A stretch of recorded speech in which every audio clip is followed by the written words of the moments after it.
Hi guys, Dr. Minkoff here. Today I want to talk about heavy metal toxicity.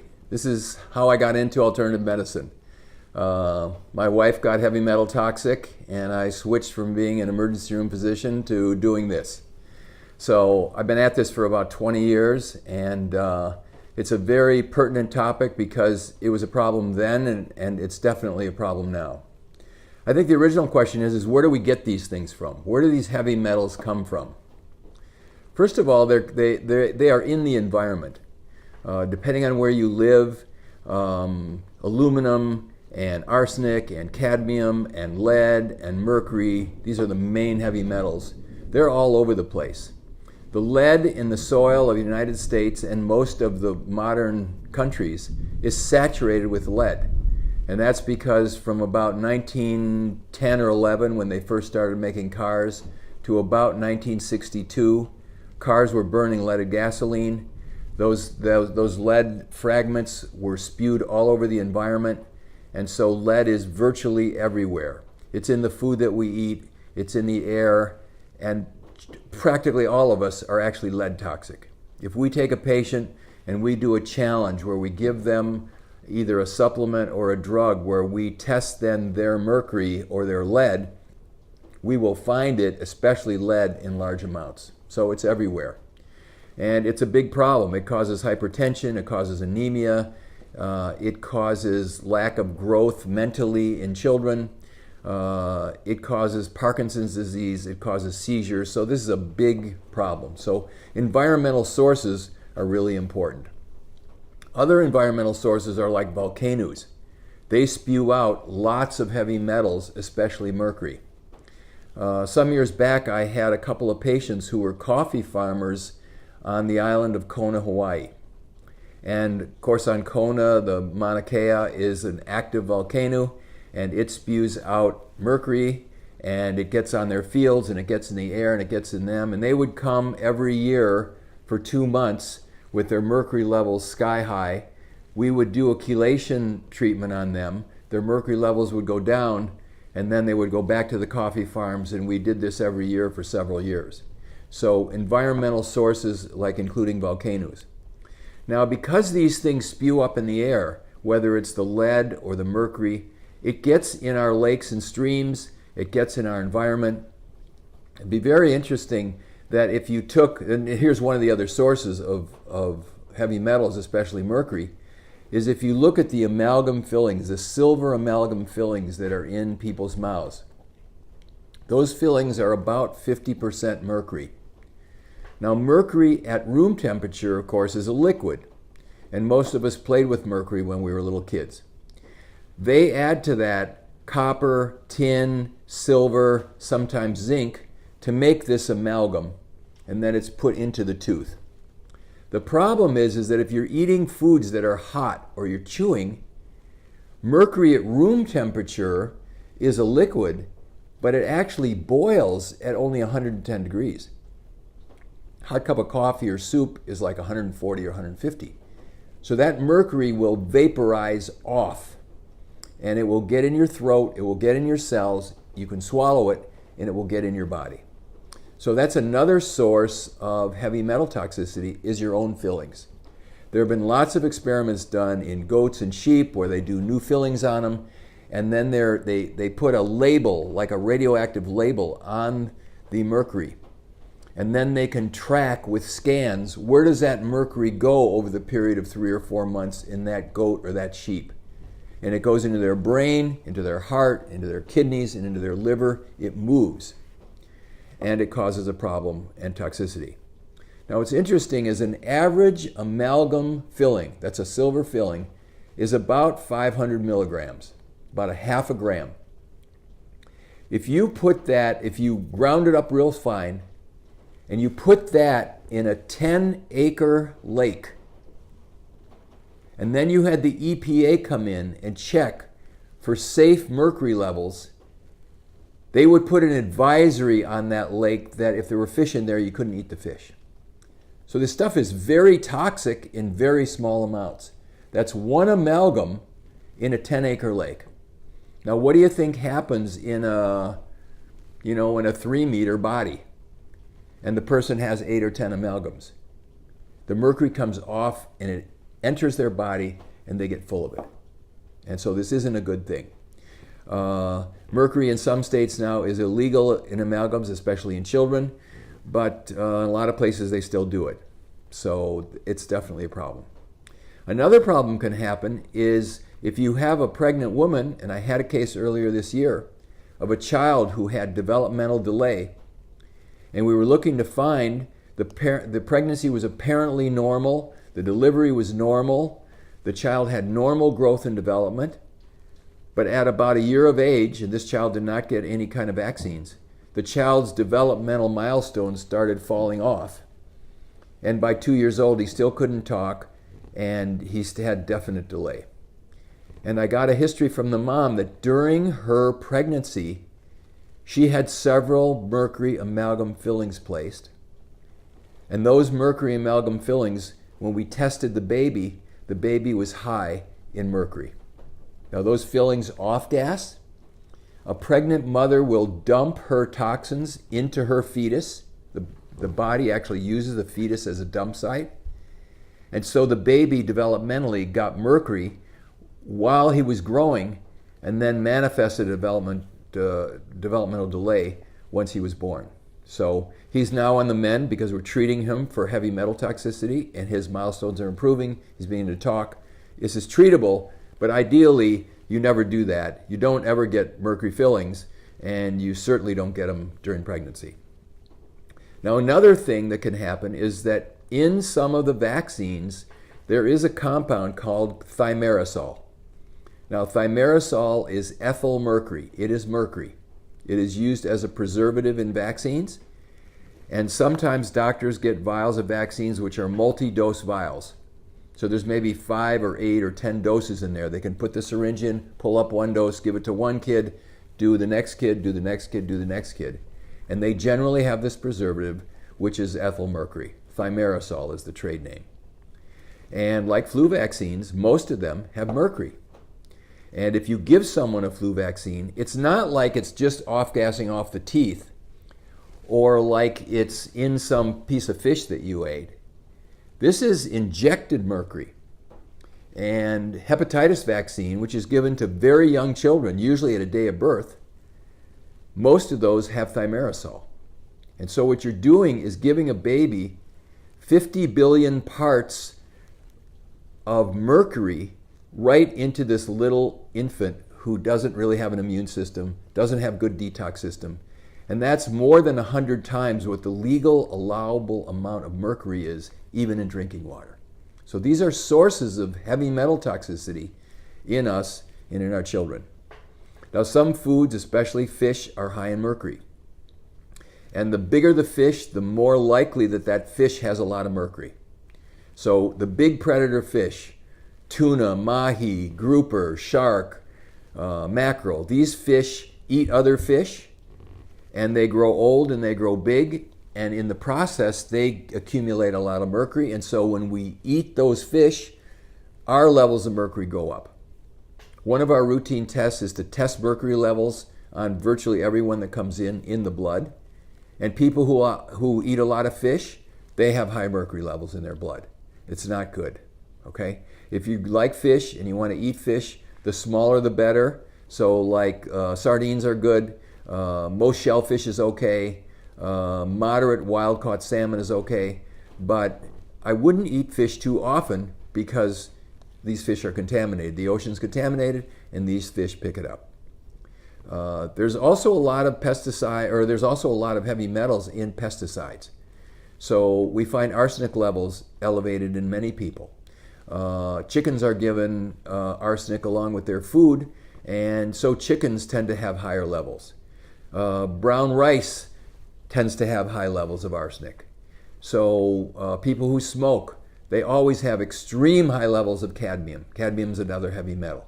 It's in the cigarette smoke, and when they breathe it, they get enormous levels in their body. And I think part of the problem with lung cancer and smoking is that cadmium can be a carcinogen. These heavy metals can be carcinogens, and they poison people. So those are common ones. Now sometimes people have occupational exposures. they're welders or they're solderers or they're jewelers, or they're doing grinding or filing, and they get these metals which aerosolize, and they get exposed too. And so they have to be careful with that. Dentists have a huge risk of getting heavy metal toxic. And any dentist worth his salt will wear a full hazmat suit with a breathing mask, because when they take their high-speed drill and drill out a mercury filling that's broken or that needs repairing, that mercury gets hot and it's going to aerosolize and it goes all over. And when dentists are checked for levels of heavy metals, especially mercury in their brains and their pineal glands, they have very high levels. I'm going to talk a little bit later. Many people who have mental illness like psychosis and things like that have heavy metals that are high. And dentists have supposedly the highest suicide rate of any profession. I don't think it's because they hate what they're doing. I think that they get alteration of brain and mental function because they're heavy metal mercury toxic.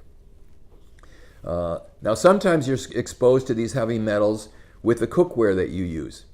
And if you're using aluminum, you're getting it. If you're using aluminum foil to wrap your food, you're getting it. If you're using standard deodorants, they have aluminum, you're getting it. Aluminum is very highly associated with Alzheimer's disease. This aluminum comes in, it goes to your brain, it gives you a problem. So these are other sources. Now, cosmetics can be high in heavy metals as well. Lipsticks with lead and certain other cosmetics. Hair dyes can be very high in these things. So your exposure is, you get it from here and you get it from here and you get it from here and you get it from here, and these things can really build up and they can cause you to be sick. Now, what do? When heavy metals come in the body, if this is heavy metal X, they come in the body as a charged particle. So whether it's aluminum or lead or arsenic or mercury or nickel, in the body they're a charged particle. They are a free radical. They are missing electrons, usually 1, 2, or 3, depending on the heavy metal. And when they come into the body, they are going to rip electrons off healthy cells. In the blood vessels, they're going to rip them off the inner lining of your blood cells. We know that heavy metals are associated with cardiovascular disease because the inner lining of the artery, these cells, when they get electrons ripped off their surface, it causes damage to that cell. It's an injury. It's almost like a chemical assault. And that causes this injury, and the body makes a bandage over it, which is a cholesterol plaque. So many cases of heart disease are because these heavy metals cause oxidative stress. Now they can cause kidney disease, liver disease, heart disease. Some years ago, a group of medical doctors did a study on patients that had what is called cardiomyopathy, which means that the heart muscle itself doesn't have enough energy to really pump very well. And these people didn't have it because their heart arteries were blocked. They had it because their heart muscle was contaminated with heavy metals.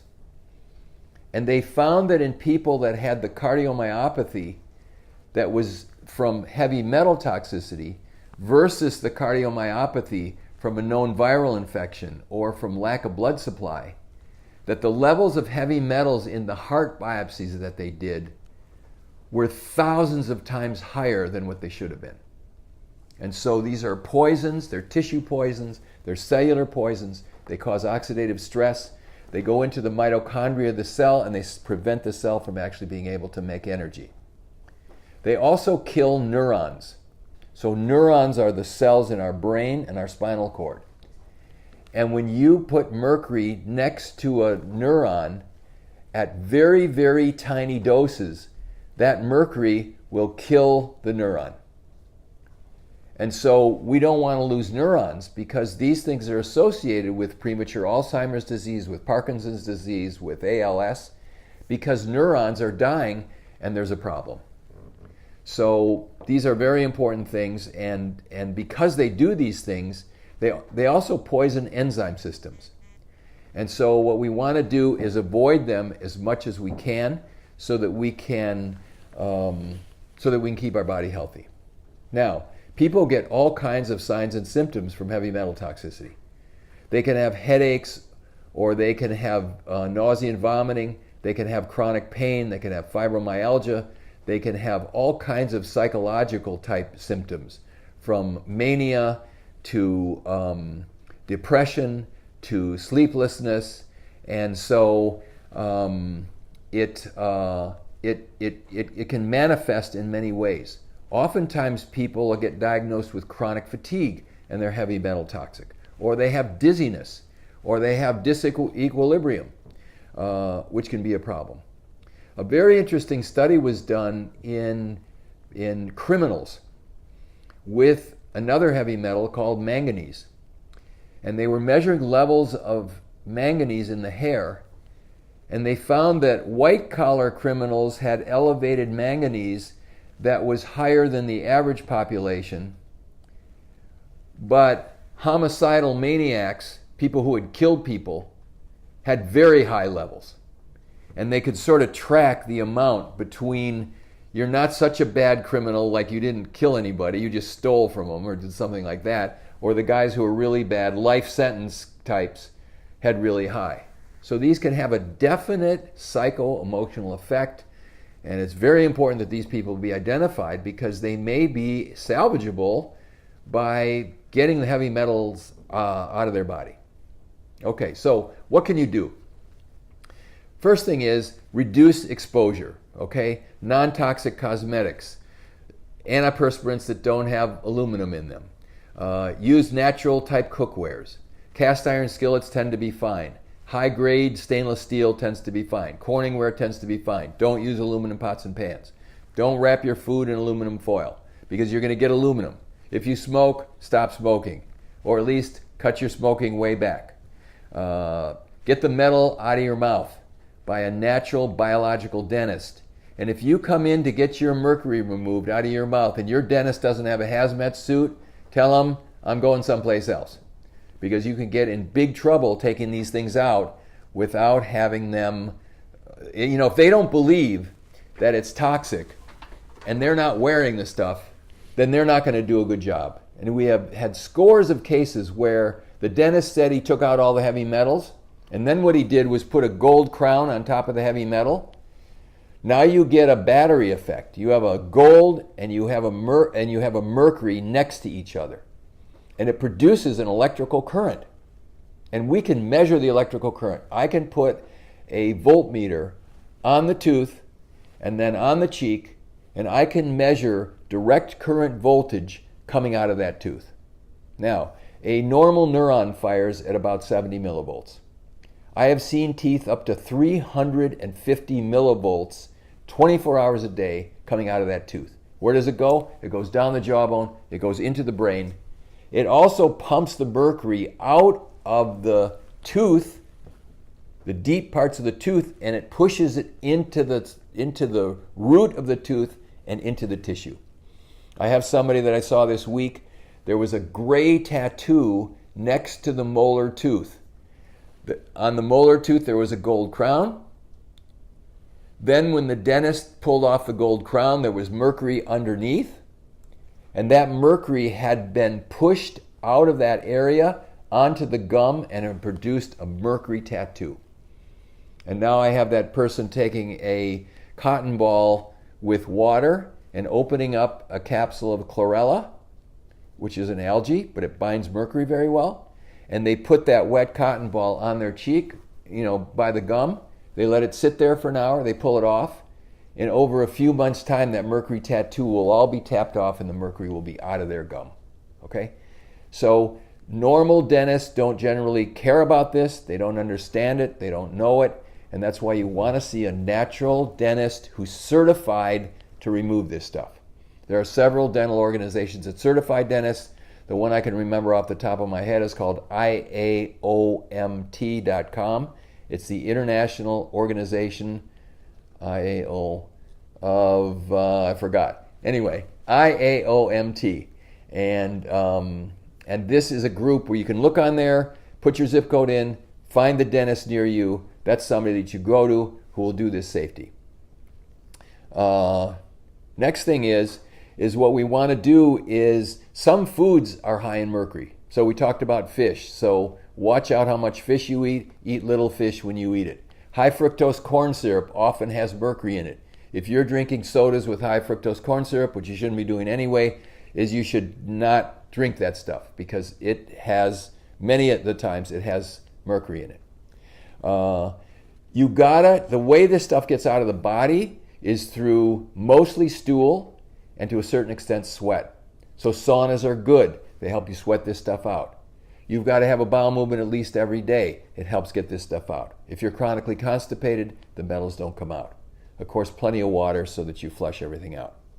Stool binders like chlorella, clay, can be helpful in binding these things when they're coming out of the intestine, and to help you get rid of it.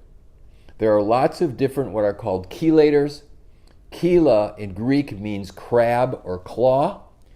And the idea is that this substance is like this, and the metal will stick in there, and then when you relieve it, get it out of the body, it comes out. So there are many chelators. This can be done both intravenously and orally. There's a couple of them that are really good that we have an association with called Metal Free. The thing that you got to do with this is you want to make sure that before you start any chelation, that your vitamin and mineral balance is good. You know, you have plenty of vitamin D, plenty of magnesium. You should measure these levels like they're good. And you want to make sure that your hormones are good. You're not hypothyroid, you know, that your other hormone levels are in good range. That you're eating a diet that is like paleo type. That you're not doing a vegetarian diet. They have trouble excreting this stuff. So a paleo diet where you're eating some animal protein and lots of vegetables, high fiber is good. And the other thing that you want to make sure of is that you're getting enough essential amino acids. The whole detox pathway in the body is dependent on essential amino acids. So your liver can't get rid of this stuff if you don't have these there. The best product I know of is called Perfect Amino. It has the 8 essential amino acids that are needed to do this. And so if you put this combination together of something like Metal Free and Perfect Amino, and also a good multivitamin where you're getting the rest of the stuff, and some kind of a binder like chlorella or clay, you can ease these things out of your body on a very low level, and you can clean yourself out from these things. When I first started doing this, we thought that you had to get this out as soon as you could, like rapidly. And we found that people would get sick because the body would start to mobilize the heavy metals, and then the liver was so overloaded it couldn't get rid of them. And then they would get weird symptoms. So this should be done slowly on a low level. If you're starting to feel like you're not doing very well, you just cut it back, because then the body can catch up, and then you can tease these things out, and you can actually get better. So things to remember: don't detox until your body's ready. Make sure all of your hormones and those things are good before you start. Make sure you're on a really good diet, and make sure that you're having good bowel movements. And then avoid heavy metals as much as you can in terms of the foods you eat and the exposures that you get. And then people can get better from this, and they can feel good, and this doesn't have to be such a big burden for them. Okay? Hope this helps.